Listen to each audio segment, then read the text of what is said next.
What's up guys? It's me Fermin once again. So ngayon guys, pag-uusapan naman natin yung gadgets regarding sa GoPro. So ito po yung Jaws Flex clamp ng GoPro. So nabili ko siya halos siguro 50%. So kinuha ko na rin kasi mas mahal talaga yung original price niya. So guys, ikakabit natin, tsaka bibilisan na lang natin yung pag-unboxing ng clamp na to. So wala nang gunting-gunting. Kasama ko si Mr. Ryan from Rojas City. Siya po yung cameraman ko today. So ito na po guys, medyo brutal ang pagbukas. So pagpasensyahan nyo na. So buksan natin. So medyo ano lang, kunin natin sa loob. So ito po yung guys, yung ilalagay sa GoPro. Isasalpak nyo lang po dito yung GoPro. So natitwist po siya, nabibend. So okay po yan, bendable po siya.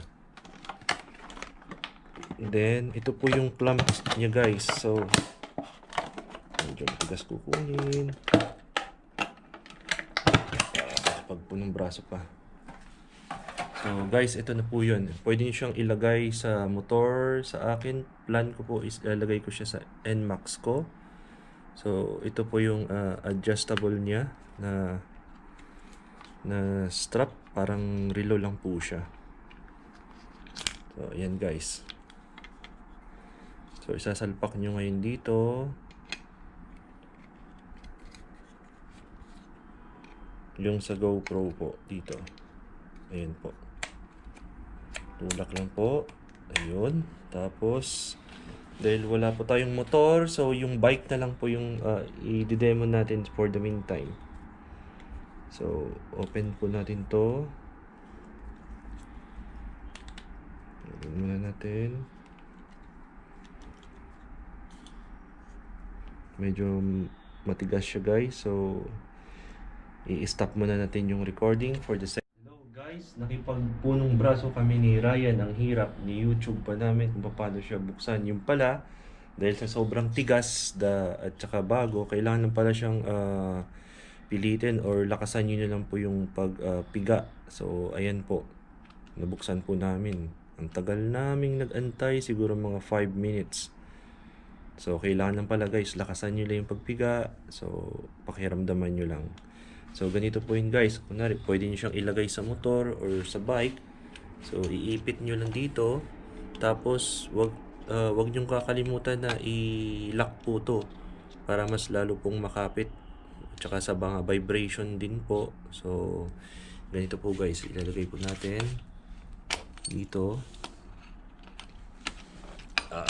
Medyo matigas na po siya. Tapos hilain nyo lang po to. Ilalak nyo po siya rito. Oops. Medyo nalipat yung bike. Walang motor. So, ayan po. Tapos, papasok nyo lang po dito yung sa GoPro. Ayan. Ito lang po siya.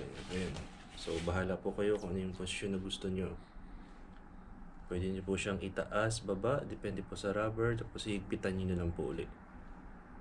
Tapos ito po nabebend po to. Ayan, pwede nyo siyang ipataas, payuko, pakaliwa, pakanan. So all sides po siya. So parang ano lang, cambio ng motor, cambio pala ng sasakyan, motor tuloy. Ayan guys, so sana nakatulong po yung video ko sa accessories ng GoPro. So ito guys, ayan, Jaws Flex Clamp ng GoPro. So maraming salamat guys sa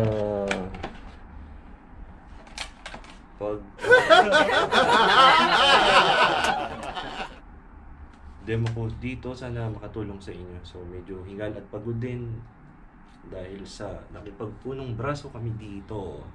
So shout out kay Ryan. Salamat po sa hawak ng GoPro sa pag-review nito. So medyo pagod. Kailangan na namin kumain pagkatapos nito. Thank you guys.